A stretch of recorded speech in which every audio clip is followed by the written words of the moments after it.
ನಾನು ಯಾರನ್ನು ಈ ಸರ್ವೆ ನಂಬರು 24,000 ಪರ್ಸೆಂಟ್ ಟೋಟಲ್ ಯೂಟಿಲಿಟಿ 1 ಎಕರೆ 15 ಗುಂಟೆ 8 ಎಕರೆಗೆ ಆಗಿದೆ ಟೋಟಲ್ ಗ್ರಾಮ ಎಲ್ಲ ಕಾಂಪೌಂಡ್ ಆಗುತ್ತೆ. ನಾನು ಈ ಸೆಕ್ರೆಟರಿ ಅವ್ರಿಗೆ ಮತ್ತು ಲಿಖಿತವಾಗಿ ಅರ್ಜಿನ ಕೊಟ್ಟಿದ್ದೀನಿ. ಸ್ಪಾಟ್ ಬಂದಿದ್ದೀನಿ. ಬೇತ್ಮಂಗ್ಲಕ್ಕೆ ಹೋಗೋದು ಇಲ್ಲ ಮ್ಯಾಮ್, ಐಕುಲಿಗೆ ಹೋಗ್ತೀನಿ.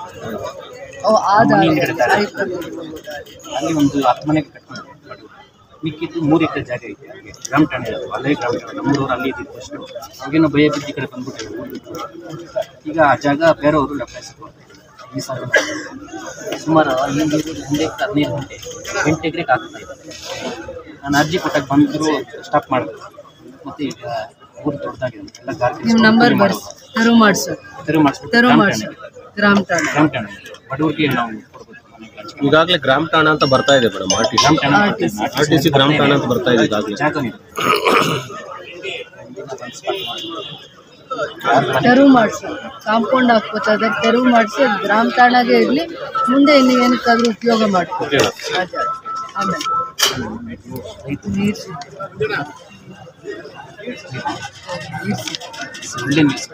ಫೋನ್ ಮಾಡಿ ಹೇಳಿದ್ರು ನಾನು ಅಲ್ಲಿ ఎంత నిదానంగా కాసిందంటే నీకు ఎంత బాగా నీళ్ళు చిక్కినా ఎంత కళకళగా ఉన్నావు. నేను చేస్తే దానికి కాదు, ఎంత కళకళగా ఉన్నావు. ಒಳ್ಳೆ ನೀರು ಮಂಜು ನೀರು ತೆಗೆದು ಆಮೇಲೆ ಮೈನ್ ರೋಡಿಂದ ನಾವು ಜೊತೆ ನಮ್ಮೂರು ಬಿಟ್ಟು ಮೈನ್ ರೋಡಿಂದ ಈ ಸರ್ವೆ ನಂಬರ್ 31 ದಾರಿ ಇದೆ.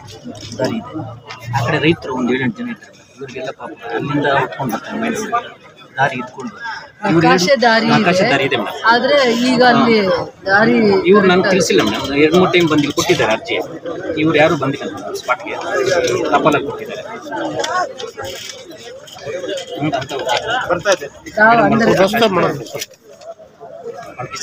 ఒక జాగ గ్రామ ఠాణాకి వస్తుంది. అది ఉంది ఊరోళ్ళు ఆ కాలంలో ఏమి ఉండేదాన్ని. ఇది రైతులకు దావా.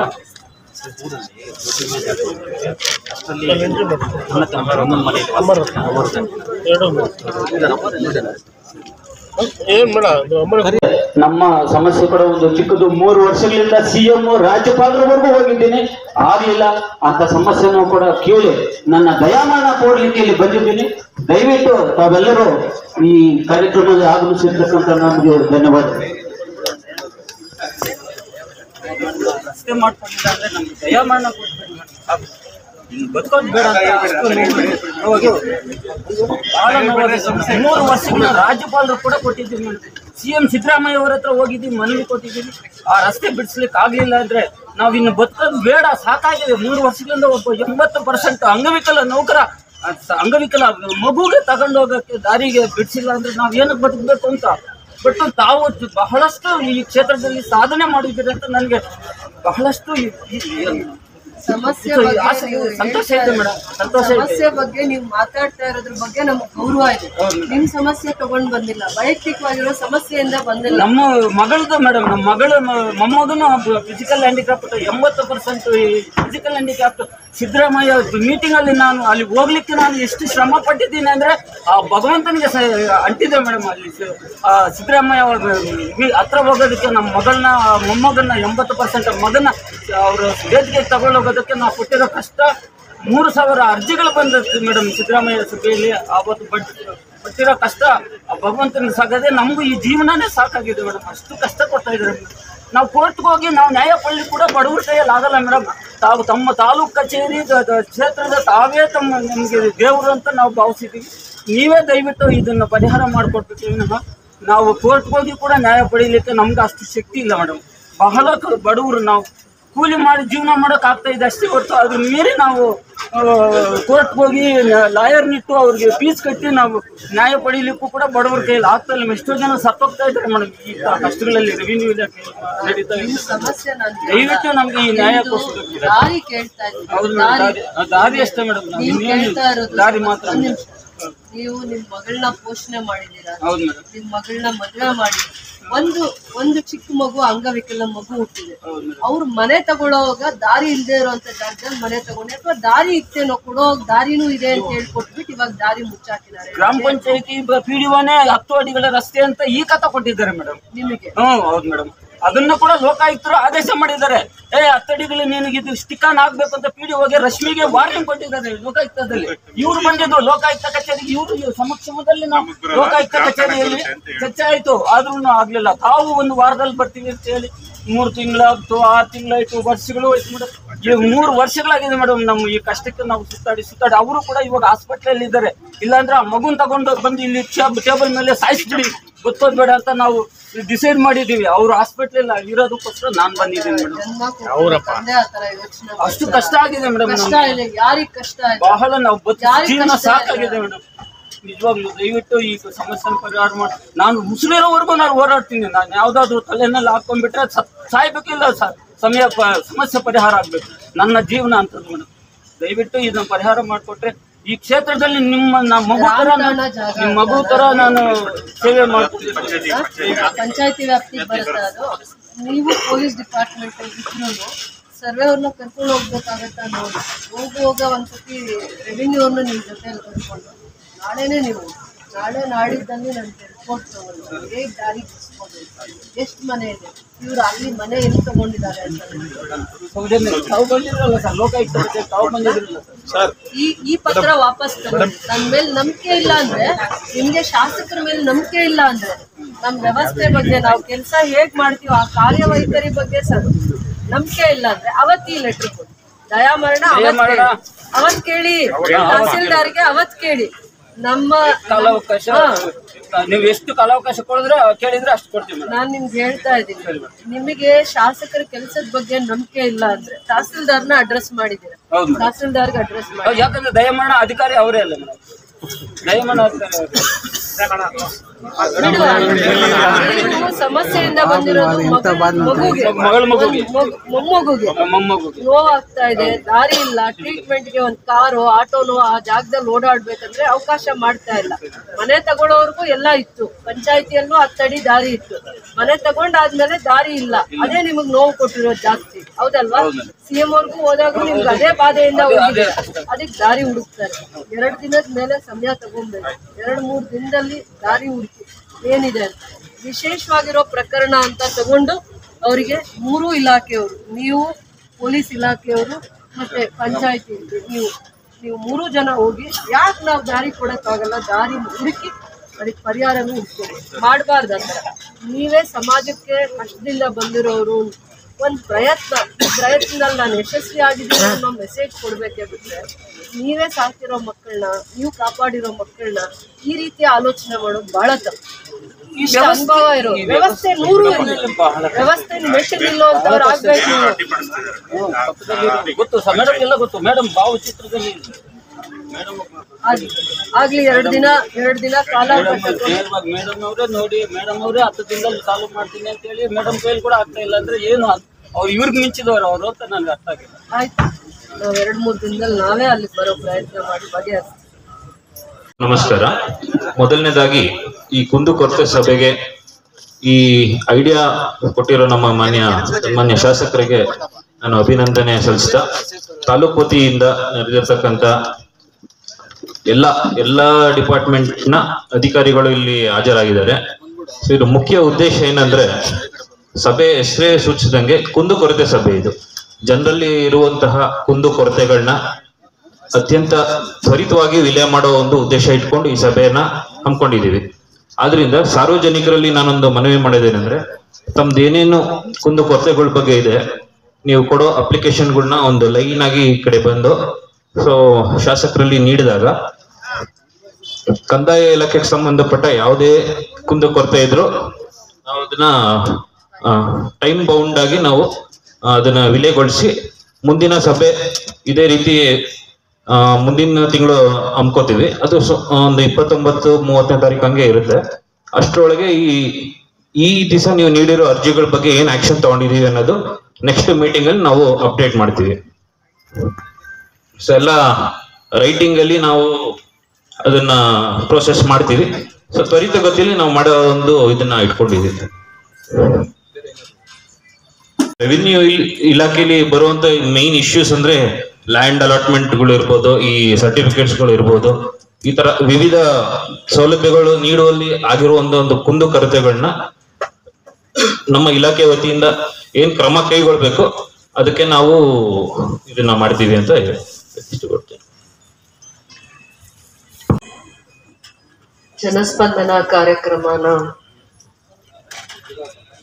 ತಾಲೂಕು ಆಡಳಿತ ಸೌಧದ ಮುಂದೆ ಇಡೀ ಕ್ಷೇತ್ರದ ಕುಂದುಕೊರತೆಗಳ ಸಭೆಯನ್ನ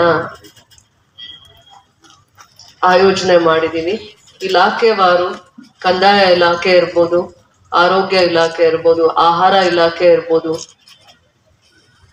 ಎಷ್ಟು ಸರ್ಕಾರದ ಇಲಾಖೆಗಳಿದಾವೆ ಆ ಇಲಾಖೆಯ ಸಮಸ್ಯೆಗಳನ್ನ ಜನರ ಸ್ಪಂದಿಸೋ ಹಾಗೆ ಜನಸ್ನೇಹಿ ಸರ್ಕಾರ ಅಥವಾ ಜನರ ಸಮಸ್ಯೆಗಳನ್ನ ಸ್ಪಂದಿಸುವಂತ ಸರ್ಕಾರ ಇದು ಇಲಾಖೆಯ ಅಧಿಕಾರಿಗಳ ಜವಾಬ್ದಾರಿ ಆಗಿರುತ್ತೆ. ಯಾವುದೇ ಸಮಸ್ಯೆಗಳನ್ನ ತ್ವರಿತವಾಗಿ ವಿಲೇವಾರಿ ಮಾಡ್ಬೇಕಾಗತ್ತೆ ಅಥವಾ ಸಮಸ್ಯೆಗಳ ಸೂಕ್ಷ್ಮತೆಯನ್ನ ಅರ್ಥ ಮಾಡ್ಕೊಂಡು ಕೆಲಸ ಮಾಡುವಂತ ಜವಾಬ್ದಾರಿ ಅವ್ರದ್ದಾಗಿರುತ್ತೆ. ಅದು ಅವರು ಇಲಾಖೆವಾರು ಒಂದೊಂದೇ ಇಲಾಖೆನ ಮಾಡ್ಲಿಕ್ಕಾಗಲ್ಲ. ಅದಕ್ಕೋಸ್ಕರ ಎಲ್ಲಾ ಇಲಾಖೆಗಳು ಸೇರಿ ಜನಸ್ಪಂದನ ಕಾರ್ಯಕ್ರಮನ ಮಾಡ್ಬೇಕಾಗತ್ತೆ.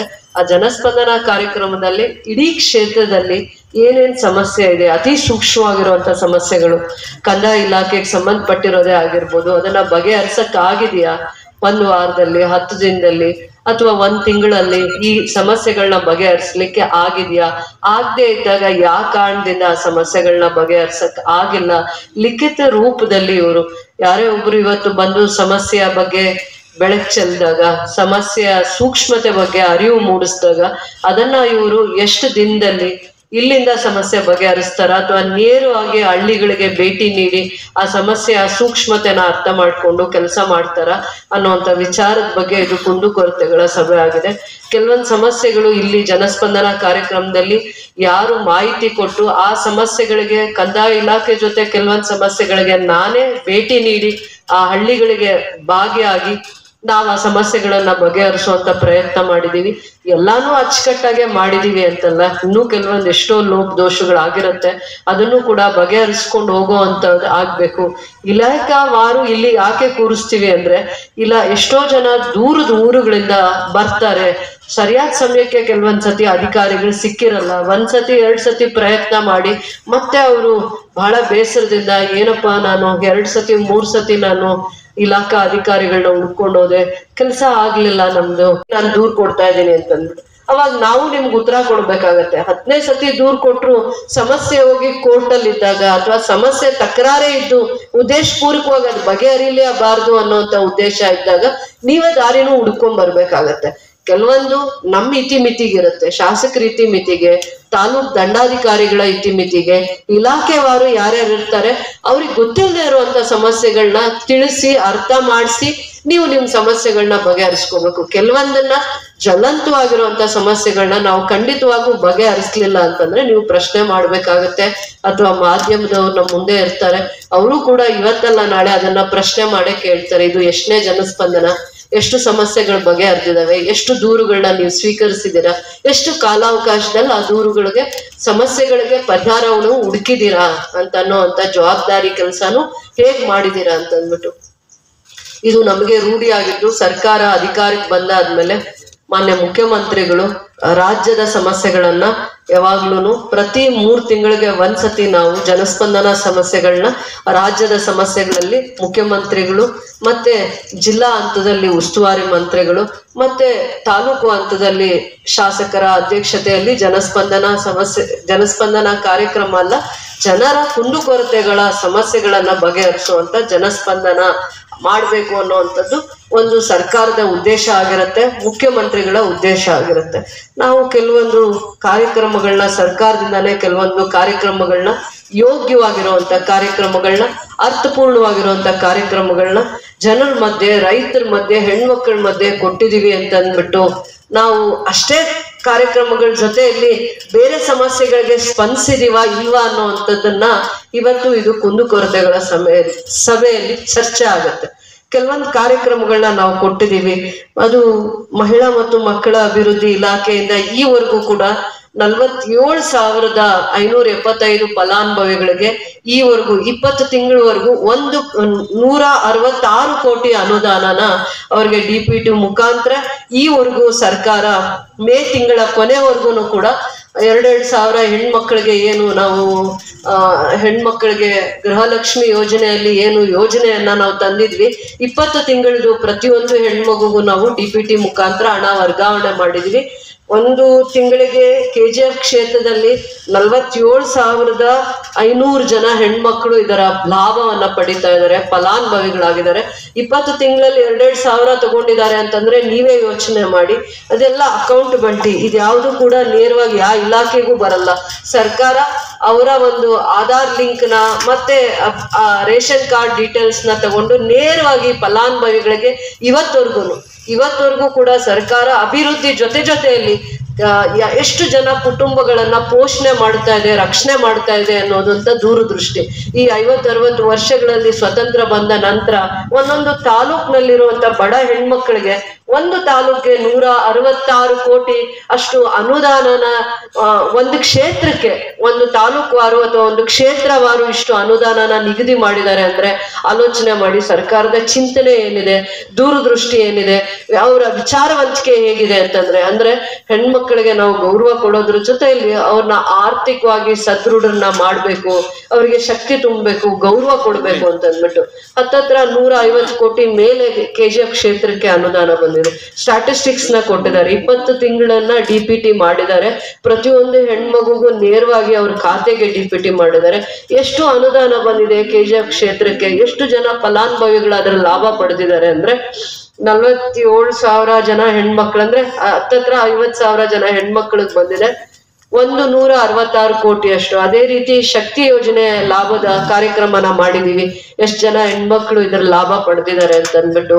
ಅದಾದ್ಮೇಲೆ ಆಹಾರ ಇಲಾಖೆದು ಎಲ್ಲೆಲ್ಲಿ ಏನೇನ್ ಸಮಸ್ಯೆಗಳಿದೆ ಬಗೆಹರಿಸ್ಕೊಂಡು ಬರ್ತಾ ಇದೀವಿ. ಜಾಸ್ತಿ ನಾವು ಸಮಸ್ಯೆ ನೋಡ್ತಾ ಇದ್ದಿದ್ದು ಗ್ಯಾರಂಟಿ ಯೋಜನೆದಾಗಿರ್ಬೋದು ಅಥವಾ ಸರ್ಕಾರದ ಈ 5 ಗ್ಯಾರಂಟಿ ಕಾರ್ಯಕ್ರಮದಲ್ಲಿ ಏನು ಆ ತರ ಅಡೆತಡೆ ಆಗಿಲ್ಲ. ಯಾರ್ಯಾರು ಇದರ ಲಾಭ ಪಡಿಬೇಕು ಅಂತಿದ್ದಾರೆ ಬಹಳ ಚಿಕ್ಕದಾದ ಪ್ರೊಸೀಜರ್ ಇತ್ತು, ಅದನ್ನ ಫಾಲೋ ಮಾಡಿದ್ದಾರೆ, ಅದರ ಲಾಭ ಪಡಿತಾ ಇದ್ದಾರೆ. ಅದ ಬಿಟ್ಟು ಯಾವಾಗ್ಲೂ ಸಮಸ್ಯೆ ನಾವು ಜಾಸ್ತಿ ನೋಡೋದು ಕಂದಾಯ ಇಲಾಖೆದು, ರೆವಿನ್ಯೂ ಡಿಪಾರ್ಟ್ಮೆಂಟ್ದು. ಪ್ರತಿಯೊಬ್ಬ ರೈತ ಎಷ್ಟೊಂದ್ ಸತಿ ಏನೋ ಒಂದು ಚಿಕ್ಕ ಇದರಿಂದ ಅಂದ್ರೆ ಪಾಣಿಯಲ್ಲಿ ಒಂದೊಂದ್ಸತಿ ಅವ್ರದ್ದು ಅದ್ಲು ಬದ್ಲು ಆಗಿರುತ್ತೆ. ಅದಾದ್ಮೇಲೆ ರೈತರದ್ದು ಜಾಸ್ತಿ ಸಮಸ್ಯೆ ಆಗ್ತಾ ಇರೋದು P ನಂಬರ್ದೇ ಜಾಸ್ತಿ ಸಮಸ್ಯೆ ಆಗ್ತಾ ಇರೋದು. P ನಂಬರ್ ಸಮಸ್ಯೆನ ಬಗೆಹರಿಸಿ ಪಾಣಿ ವಿಚಾರವಾಗಿ ಬರ್ತಾ ಇರ್ತಾರೆ.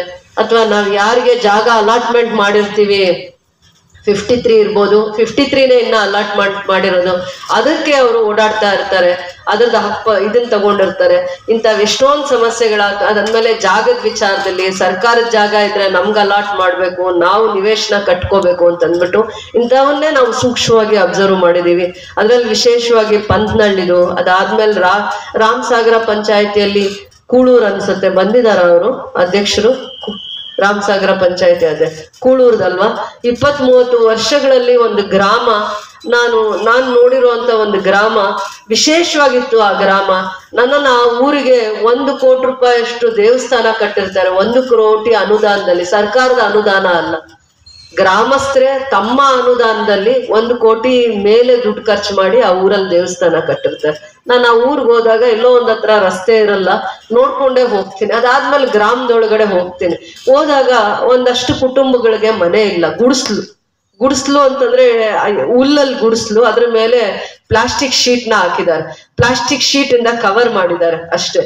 ಅದಾದ್ಮೇಲೆ ಒಂದ್ ತಾಯಿ ನನ್ನನ್ನು ಕರೆದ್ರು, ದೇವಸ್ಥಾನಕ್ಕೆ ಬಂದಿದ್ಯಾ ತಾಯಿ, ನನ್ ಮನೆ ನೋಡುವ, 30 ವರ್ಷ ಆಗಿದೆ, ನಮ್ಗೆ ಈ ಜಾಗದ ಹಕ್ಕುಪತ್ರ ಇಲ್ಲ, ಈ ಜಾಗ ಯಾರೋ ಊರಲ್ಲಿ ದೊಡ್ಡವರು ದಾನ ಮಾಡಿದ್ದಾರೆ ಅಂತ ಇಲ್ಲಿ ಗುಡಿಸ್ಲು ಹಾಕೊಂಡಿದ್ರು ನಮ್ ತಾತ ಕಾಲದಲ್ಲಿ, ಅಥವಾ ಅವ್ರದ್ದು 2 ತಲೆಮಾರು. ಅದಾದ್ಮೇಲೆ ನಾವ್ ಈ ಜಾಗದಲ್ಲಿ ಇರೋದ್ರಿಂದ ನನ್ ಮಗಳಿಗೆ ಮದ್ವೆ ಆಗಿಲ್ಲ, 35 ವರ್ಷ 40 ವರ್ಷ ದಾಟಿದೆ, ನಾನು ನನ್ನ ಮಗಳಿಗೆ ಮದ್ವೆ ಮಾಡಕ್ಕಾಗಿಲ್ಲ. ಈ ಗುಡಿಸ್ಲಲ್ಲಿ ನಾನು ಈ ಹೆಣ್ಮಗುನ ಇಟ್ಕೊಂಡ್ರೆ ಯಾರು ಬರ್ತಾರೆ, ನನ್ನ ಮಗಳನ್ನ ಮದ್ವೆ ಮಾಡ್ಕೊಳಕ್ ಯಾರು ಬರ್ತಾರೆ ಅಂತ. ಅದಾದ್ಮೇಲೆ ನಾವು ಸರ್ಕಾರದ ಜಾಗನ ಗುಡ್ಸಿದ್ವಿ. ಇವ್ರ ಜಾಗದಲ್ಲಿ ನಾಗವೇಣಿ ಅವ್ರ ತಹಸೀಲ್ದಾರ್ ಇದ್ರು. ಅವತ್ ನನ್ ಮನ್ಸಿಗೆ ತುಂಬಾನೇ ನೋವಾಯ್ತು. ನಾವು ಆ ಊರ್ಗ್ ಹೋದಾಗ ನಾನು ಕುತ್ಕೊಳ್ಳಿಲ್ಲ. ಅಲ್ಲಿ ನಾವು ಅರ್ಲಿಕಟ್ಟೆ ಅನ್ನೋಂಥ ದೇವ್ರು ಇರ್ತಾರಲ್ಲ ನಾಗರಿಕಲ್ಲ, ಆ ಜಾಗದಲ್ಲಿ ನಿಂತ್ಕೊಂಡೆ. ನಾನು ಹೋಗಿದ್ದೆ, ಸರ್ಕಲ್ ಇನ್ಸ್ಪೆಕ್ಟರ್ ಬಂದಿದ್ರು, ತಹಸೀಲ್ದಾರ್, ಯಾವ್ಯಾವ ಇಲಾಖೆಯವ್ರು ನನ್ನ ಜೊತೆ ಬಂದಿದ್ರು, ಹೋದ್ವಿ. ಬಹಳ ಕಷ್ಟ ಆಯ್ತು. ಆ ತಾಯಿ ಮಾತಾಡಿದ್ ಇವತ್ತು ನನ್ನ ಮನ್ಸಲ್ಲಿದೆ. ಅವತ್ ನಾವ್ ಆ ಜಾಗ ಹುಡುಕಿದಾಗ ಒಂದು ಕೆರೆ ಜಾಗ ಅಂದ್ರು, ಇನ್ನೊಂದು ಸ್ಮಶಾನ ಜಾಗ ಅಂದ್ರು, ಇನ್ನೊಂದು ದೂರ ಇದೆ ಅಂತಂದ್ರು.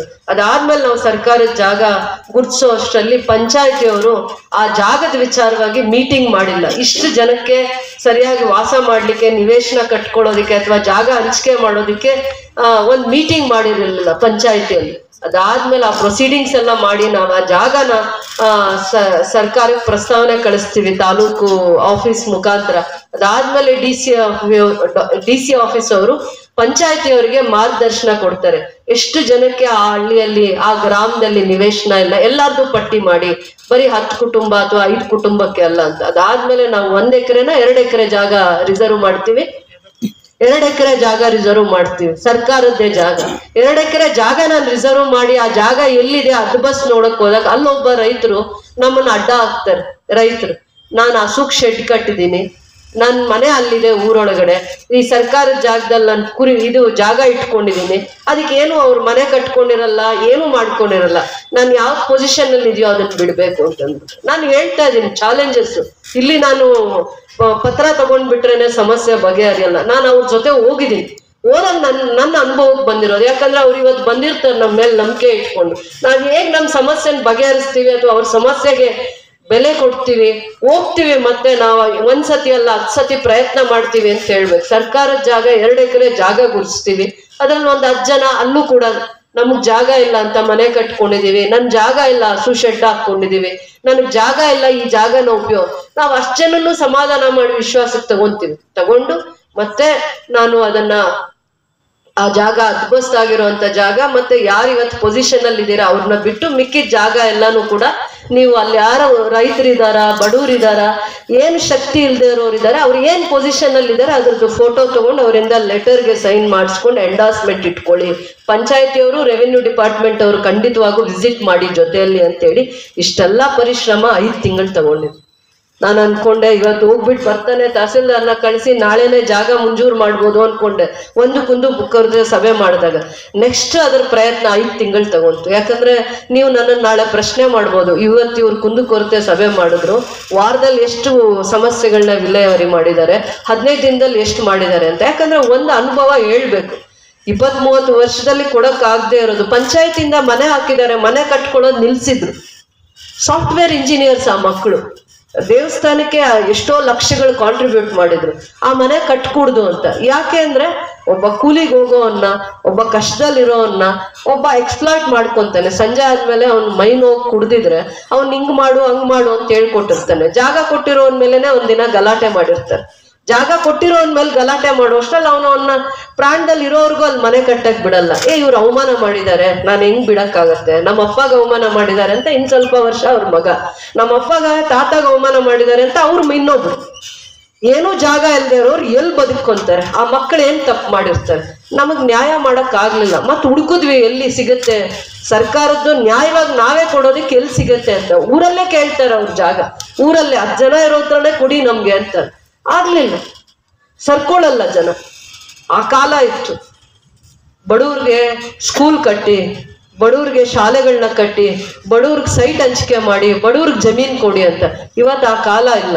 ನಾನೇ ಒಂದು 10 ಲಕ್ಷದ ಕುಡಿಯೋ ನೀರು ಹಾಕಿದ್ರೆ ನಮ್ಮನೆ ಕಾಂಪೌಂಡ್ ಹತ್ರ ಬೇಡ, ರೋಡ್ ಪಕ್ಕದಲ್ಲಿ ಬೇಡ, 100 ಸತಿ ವಾಪಸ್ ಕಳಿಸ್ತಾರೆ.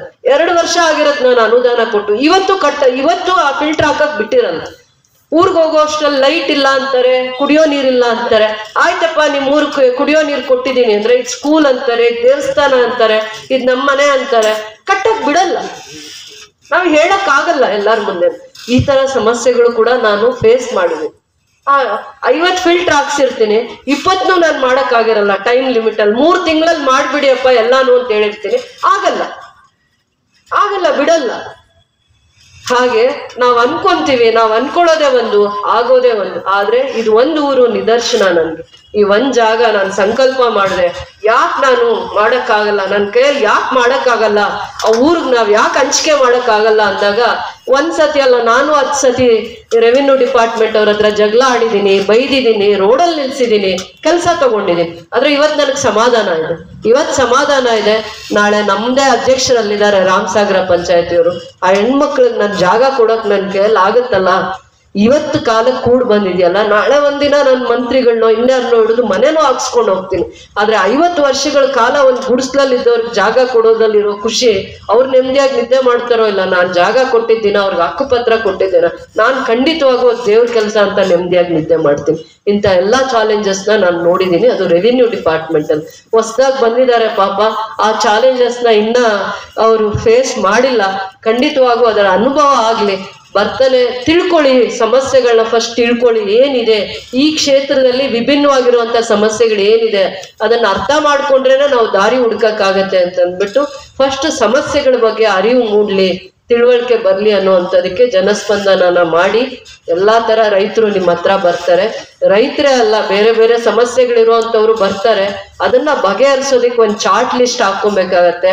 1 ತಿಂಗಳಲ್ಲೇ ಮಾಡಕ್ಕಾಗಲ್ಲ, ಅವಾಗ ಕಾಲಾವಕಾಶ ತಗೊಂಡು ಮತ್ತೆ ಸ್ವಲ್ಪ ಸಮಯ ಜಾಸ್ತಿನ ತಗೊಂಡು ಮತ್ತೆ ಇನ್ನೊಂದು ಜನಸ್ಪಂದನ ಮಾಡ್ಬೇಕಾಗತ್ತೆ ಅಂತ ಒಂದು ನಿದರ್ಶನ. ಮತ್ತೆ ನಾವ್ ಈ ಎಲ್ಲಾ ಇಲಾಖೆಗಳು ಹೋಗುವಾಗ ಅವ್ರು ಕೂಡ ನನ್ನ ಜೊತೆಯಲ್ಲಿದ್ರು. ಇದೇ ಅಲ್ಲ, ಒಂದು NG ಹುಲ್ಕೂರು ಪಂಚಾಯತಿಯಲ್ಲಿ ರೈತರಿಗೆ ದಾರಿ ಇರ್ಲಿಲ್ಲ. ಬೆಳೆ ಬೆಳೀತಾರೆ, ಒಂದ್ ಗಾಡಿಯಲ್ಲಿ ಎತ್ಕೊಂಡ್ ಬರಕ್ಕಾಗಲ್ಲ, ಮೂಟೆಯಿಂದ ಎತ್ಕೊಂಡ್ ಬರ್ಬೇಕಾಯ್ತು. ಯಾವುದು ಸುಣ್ಕುಪ್ಪ ಸ್ವೀಟ್ ಕಾರ್ನ್ ಬೆಳೆದಿದ್ದಾರೆ. ಆ ಎಮ್ಮ ಗ್ರಾಮ ಪಂಚಾಯತಿ ಸದಸ್ಯರಿದ್ದಾರೆ.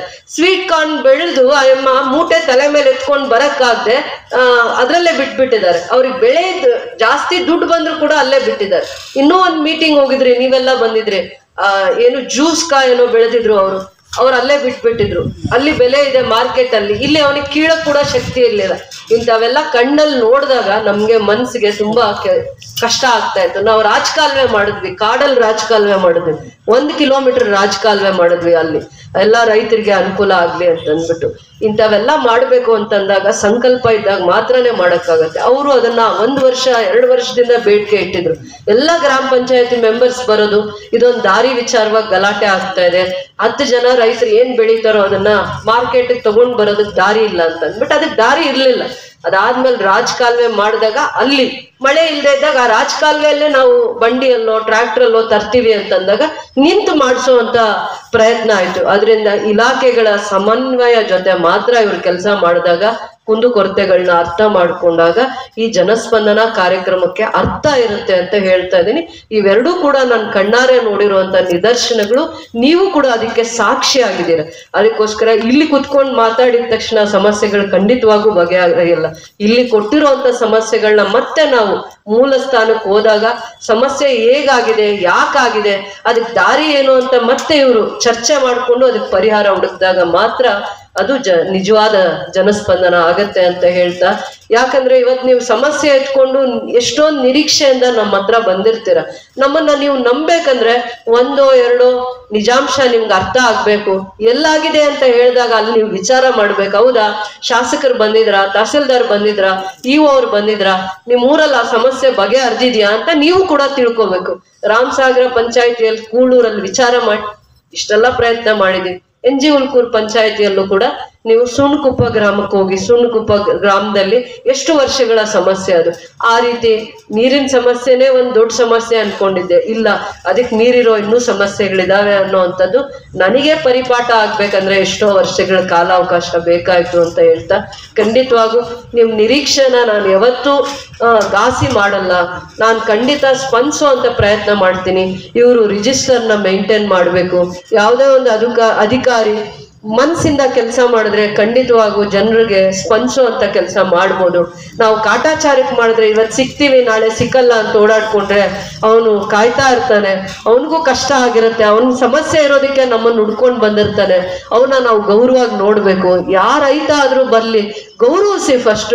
ಅದಾದ್ಮೇಲೆ ಆ ಸಮಸ್ಯೆ ನಮ್ಮಿಂದನ, ಇಲಾಖೆಯಿಂದನ, ಬೇರೆ ಕಾರಣದಿಂದನ ಅರ್ಥ ಮಾಡ್ಕೊಳ್ಳಿ, ಹೇಗ್ ಬಗೆಹರಿಸ್ಬೋದು ಅಂತ ಸೂಕ್ಷ್ಮವಾಗಿ ನಿಮ್ಮಲ್ಲೇ ನೀವು ಎಲ್ಲ ಇಲಾಖೆಗಳ ಸಮನ್ವಯತೆ ಬಂದ್ರೆ ಖಂಡಿತವಾಗೂ ಪರಿಹಾರ ಹುಡುಕ್ಬೋದು ಅಂತ ಅಂದ್ಬಿಟ್ಟು ಇನ್ನೂ ಒಬ್ರು ನನ್ಗೆ ಇನ್ನು ಒಂದು ವಿಚಾರ ಹೇಳಲಿಕ್ಕೆ ಇಷ್ಟಪಡ್ತೀನಿ. ಒಬ್ರು ಆರ್ಮಿ ಅಲ್ಲಿ ಕೆಲಸ ಮಾಡ್ತಾ ಇರ್ತಾರೆ, ಏನೋ ಅನಾರೋಗ್ಯದಿಂದ ತೀರ್ಕೊಂಡ್ ಬಿಡ್ತಾರೆ. ಆ ಯಪ್ಪ ತೀರ್ಕೊಂಡು ತಿರ್ಗಾ ವಾಪಸ್ ಬರೋ ಅಷ್ಟರಲ್ಲಿ ಊರಲ್ಲಿ ಏನೂ ಜಮೀನ್ ಇಟ್ಕೊಂಡಿರಲ್ಲ, ಊರಲ್ಲಿರೋ ಜಮೀನ ಮಾರ್ಬಿಟ್ಟಿರ್ತಾರೆ ಏನೋ ಕಷ್ಟಕ್ಕೆ. ಅದಾದ್ಮೇಲೆ ಒಂದೊಂದು ದೊಡ್ಡ ಇಶ್ಯೂ ಆಗತ್ತೆ, ಯಾರಿಗ್ ಮಾರಿರ್ತಾನೋ ಕೊನೆಗೆ ಅವರೇ ಆ ಜಾಗ ಕೊಡ್ತಾರೆ ಅವ್ರನ್ನ ಇದ್ ಮಾಡೋದಕ್ಕೆ. ಉಲ್ಕೂರ್ ಹತ್ರ ಇದು, ಗುಟ್ಟಳ್ಳಿ ಉಲ್ಕೂರ್ ಹತ್ರ. ಅದಾದ್ಮೇಲೆ 80 ವರ್ಷದ ತಾಯಿ ಇರ್ತಾಳೆ, ಮಳೆಗೆ ಆ ಮನೆ ಬಿದ್ದೋಗಿರುತ್ತೆ. ಅದಾದ್ಮೇಲೆ ನಾವು ಪಂಚಾಯತಿಯಿಂದ ಮನೆ ಕಟ್ಸಕ್ ಆಗಲ್ಲ, ಯಾಕಂದ್ರೆ ಮನೆಗಳು ಅಲಾಟ್ ಆಗಿರೋದು ಹಂಚಿಕೆ ಮಾಡ್ಬಿಟ್ಟಿರ್ತಾರೆ. ವಿಶೇಷವಾಗಿ ಆ ತಾಯಿಗೆ ನಾವು ಒಂದ್ ಮನೆ ಕಟ್ಟೋದಕ್ಕೆ ವಿಶೇಷವಾದ ಯೋಜನೆ ಅಲ್ಲಿ ಮಾಡಿರ್ತೀವಿ. ವಿಶೇಷವಾಗಿ 80 ವರ್ಷದ್ದು ಆ ಮನೆಯವರ ಪೆನ್ಷನ್ ಆ ತಾಯಿಗೆ ಬರ್ತಾ ಇರಲ್ಲ, ಏನೂ ಆದಾಯನೂ ಇರಲ್ಲ, ಒಬ್ರೇ ಇರ್ತಾರೆ, ಒಂದ್ ಹೆಣ್ಮಗು ಇರ್ತಾರೆ, ಅವರು ಅಷ್ಟು ಅನುಕೂಲವಾಗಿರಲ್ಲ. ಈ ತರ ಬೇರೆ ಬೇರೆ ತರ ಸಮಸ್ಯೆಗಳನ್ನ ನೋಡಿದಾಗ ಅದನ್ನ ಮಾನವೀಯತೆಯಿಂದ ನಾವು ಸ್ಪಂದಿಸ್ಬೇಕಾಗತ್ತೆ, ಕಾನೂನು ರೀತಿ ಸ್ಪಂದಿಸಕ್ಕಾಗಲ್ಲ. ಒಂದು ಎಕ್ಸ್ ಆರ್ಮಿ ಅವರಿಗೆ ಏನು ವಿಶೇಷವಾಗಿ ಗೌರವ ಕೊಡ್ಬೇಕು, ಸ್ಯಾಲ್ರೀಸ್ ಕೊಡ್ಬೇಕು, ಅಥವಾ ಕಾಂಪನ್ಸೇಷನ್ ಗ್ರೌಂಡ್ಸ್ ಎಲ್ಲ ಅವ್ರ ಮನೇಲಿ ಕೆಲಸ ಕೊಡ್ಬೇಕು, ಅವೆಲ್ಲ ಆಗ್ಬಿಟ್ಟಿರುತ್ತೆ. ಅದನ್ನ ಮೀರಿ ನಾವು ಸಹಾಯ ಮಾಡ್ಬೇಕಂದ್ರೆ ಮಾನವೀಯತೆ ಬರ್ಬೇಕಾಗತ್ತೆ. ಹಂಗಾಗಿ ನಾವು ಏನೋ ಒಳ್ಳೇದ್ ಮಾಡಕ್ ಹೋದಾಗ ನಾನು ಅಡೆತಡೆಗಳನ್ನೇ ಜಾಸ್ತಿ ನೋಡಿರೋ ಅಂತವಳು, ಅವಮಾನನೇ ಜಾಸ್ತಿ ಅನುಭವಿಸಿದ್ದೀನಿ. ನನ್ ಸ್ವಂತ ಕೆಲ್ಸಕ್ಕೆ ಹೋದಾಗ ಆದ್ರೆ ಅವಮಾನ ಬೇಜಾರಾಗಲ್ಲ. ನಾನ್ ಜನಪರವಾಗಿರುವಂತ ವಿಚಾರಗಳನ್ನ ತಗೊಂಡು, ರೈತರ ಸಮಸ್ಯೆ ತಗೊಂಡು, ಬಡವರ ಸಮಸ್ಯೆ ತಗೊಂಡು ಹೋದಾಗ ಅದಕ್ಕಾಗೋ ವಿಘ್ನಗಳಲ್ಲಿ ನಾನು ತುಂಬಾ ಪಾಠ ಕಲ್ತಿದ್ದೀನಿ. ಅದರಿಂದ ನಾನು ಇಷ್ಟು ಗಟ್ಟಿಯಾಗಿ ನಿಂತು ಯಾವ ವಿಚಾರ ಹೇಗಾಗಿದೆ, ಹೇಗಾಯ್ತು ಅನ್ನುವಂಥ ವಿಚಾರನ ಒಂದೊಂದು ಎಲ್ಲಾನು ಹೇಳಲ್ಲ, ಅದು ನನ್ನ ಮನ್ಸನ್ನ ಕಷ್ಟನೂ ಆಗಿರುತ್ತೆ. ಆ ತಾಯಿ ಪರಿಸ್ಥಿತಿ ನೋಡಿ, ಒಂದ್ ಮಗನ್ನ 80 ವರ್ಷದ ತಾಯಿ ದೇಶ ಸೇವೆ ಕಳಿಸಿ ಆ ಮಗನ್ನು ಕಳ್ಕೊಂಡು ಹೆಂಗೆ ಜೀವನ ಮಾಡ್ತಾಳೆ, ಮನೇಲಿ ನೋಡ್ಕೊಳ್ಳೋರು ಇರಲ್ಲ ಅವ್ರಿಗೆ, ಯಾರು ಅವ್ರಿಗೆ ಊಟ ಹಾಕೋದು ಯಾರು, ತನ್ನ ಮಗನ್ನೇ ತ್ಯಾಗ ಮಾಡಿರ್ತಾಳೆ, ಹೋಗು ದೇಶ ಸೇವೆ ಆಗು, ನಾಳೆ ಏನಾದ್ರೂ ನಾನು ಸಹಿಸ್ಕೋತೀನಿ ಅಂತ. ಆ ತಾಯಿಗೆ ಒಂದ್ ನೆಲೆ ಇಲ್ಲ, ಆ ತಾಯಿಗೆ ಅನ್ನ ಹಾಕೋರು ಇರಲ್ಲ. ಇಂಥವೆಲ್ಲ ನಾವು ಸತ್ಯದ ಕಥೆಗಳನ್ನ ನೋಡ್ಕೊಂಡು ಜೀರ್ಣಿಸ್ಕೊಂಡು ಬರ್ತಾ ಇದೀವಿ. ಅದಕ್ಕೆ ಎಲ್ಲಾನು ಮೀರಿ ಮಾನವೀಯತೆಯಿಂದ ಕೆಲಸ ಮಾಡಿದಾಗ ರೈತರ ಮನ್ಸು, ಬಡವ್ರ ಮನ್ಸು, ಕಷ್ಟದಲ್ಲಿರೋರ್ ಮನ್ಸನ್ನ ನಾವೆಲ್ಲರೂ ಗೆಲ್ಲಕ್ಕಾಗತ್ತೆ. ನಾನೇ ಅಂದ್ರೆ ನಾನೇನು ಸಾಧಿಸಕ್ಕಾಗಲ್ಲ. ಎಲ್ಲ ಇಲಾಖೆಗಳು ಕೈ ಜೋಡಿಸಿ ಮಾಡಿದಾಗ ಮಾತ್ರ ಸಮಸ್ಯೆಗಳಿಗೆ ನಾವು ಪರಿಹಾರ ಹುಡುಕ್ಲಿಕ್ಕೆ ಅವಕಾಶ ಆಗತ್ತೆ ಅಂತ ಹೇಳ್ತಾ ಬಂದಿದ್ದೀರಾ, ನಿರೀಕ್ಷೆ ಇಟ್ಟು ಬಂದಿದ್ದೀರಾ, ನಂಬಿ ಬಂದಿದ್ದೀರಾ. ಯಾವತ್ತು ನಿಮ್ಗೆ ಮೋಸ ಆಗದೆ ಇರೋಂಗೆ ಗೌರವವಾಗಿ ನಡ್ಕೋತೀನಿ ಅಂತ ಹೇಳ್ತಾ ಇದೊಂದು ಜನಸ್ಪಂದನ ಕುಂದುಕೊರತೆಗಳ ಸಭೆಗೆ ಬಂದಿರೋಂತ ರೈತರು, ನಂಬಿಕೆಯಿಂದ ವಿಶ್ವಾಸದಿಂದ ಬಂದಿರೋಂಥವ್ರನ್ನ ಎಲ್ಲೂ ಹುಸಿ ಮಾಡದೆ ಗೌರವವಾಗಿ ನಿಮ್ಮ ನಿರೀಕ್ಷೆಗೆ ಮೀರಿ ನಾವು ಪ್ರಯತ್ನ ಮಾಡ್ತೀವಿ, ಎಲ್ಲ ಇಲಾಖೆಗಳು ಸೇರಿ ಸ್ಪಂದಿಸ್ತೀವಿ ಅಂತ ಹೇಳ್ತಾ, ಅದಾದ್ಮೇಲೆ ಸ್ಕೂಲ್ ಬಸ್ಸಸ್ದು ಕಂಪ್ಲೇಂಟ್ಸ್ ಇನ್ನೂ ಇದೆ, ದಯಮಾಡಿ ಸ್ಪಂದಿಸೋ ಅಂತದ್ದೇ ಕೆಲಸ ಮಾಡ್ಬೇಕು. ಅದಾದ್ಮೇಲೆ 6ನೇ ತಾರೀಕು ಅಥವಾ ಅದಾದ್ಮೇಲೆ ಡೇಟ್ ಕೊಡ್ತೀವಿ ಎಂದಿದ್ದಾರೆ ಮಂತ್ರಿಗಳು. ಅದ್ರ ಟೈಮ್ ಒಳಗಡೆ ನನ್ನ ಆಫೀಸಲ್ಲಿ ನೀವು ಲಿಸ್ಟ್ ಮಾಡ್ಬೇಕು, ಎಲ್ಲೆಲ್ಲಿ ಹೊಸ ಬಸ್ಸಸ್ ಬೇಕು, ರೂಟ್ಸ್ ಎಲ್ಲಿ ಮತ್ತೆ ರೀಸ್ಟಾರ್ಟ್ ಮಾಡ್ಬೇಕು, ಏನೇನ್ ನಿಮ್ಮ ಹಂತದಲ್ಲಿ ಸಮಸ್ಯೆ ಇದೆ ಅದನ್ನ ನಿಮ್ಮ ಹಂತದಲ್ಲಿ ಬಗೆಹರಿಸಕ್ ಆಗದೆ ಇರುವಂತದ್ದು ಎಲ್ಲಾನು ಕೂಡ ಲಿಸ್ಟ್ ಮಾಡಿ ಪಟ್ಟಿ ಮಾಡಿ ಅಲ್ಲಿ ನಾನು ಪ್ರೆಸೆಂಟ್ ಮಾಡೋವಾಗ ಹೇಳಿ, ಹೇಗಾದ್ರೂ ಮಾಡಿ ನಮ್ಗೆ ಏನೇನ್ ಸಮಸ್ಯೆಗಳಿದೋ ಅದಕ್ಕೆ ಪರಿಹಾರ ಹುಡ್ಕುವಂತ ಕೆಲಸ ಮಾಡ್ತೀನಿ ಅಂತ ಹೇಳ್ತಾ, ಖಂಡಿತವಾಗೂ ಬಂದಿರೋ ಅಂತವರಿಗೆ ಎಲ್ಲರಿಗೂ ಕೂಡ ನಾನು ಗೌರವಿಸಿ ನಿಮ್ಮೆಲ್ಲರಿಗೂ ನಾನು ವಿಶೇಷವಾಗಿ ಅಭಿನಂದಿಸ್ತಾ, ನಿಮ್ ಸಮಸ್ಯೆಗಳಿಗೆ ಇವತ್ತಲ್ಲ ನಾಳೆ ನಾನು ಪರಿಹಾರ ಹುಡುಕುವಂತ ಪ್ರಾಮಾಣಿಕವಾಗಿರುವಂತ ಪ್ರಯತ್ನ ಮಾಡ್ತೀನಿ. ನಾನು ಮತ್ತೆ ಇಲಾಖೆಯವ್ರದ್ದು ಕೂಡ ಅದೇ ಜವಾಬ್ದಾರಿಯಿಂದ ಸ್ಪಂದಿಸ್ತೀವಿ ಅಂತ ಹೇಳ್ತಾ ನಿಮ್ಮೆಲ್ಲರಿಗೂ ಕೂಡ ನನ್ನ ಧನ್ಯವಾದಗಳು.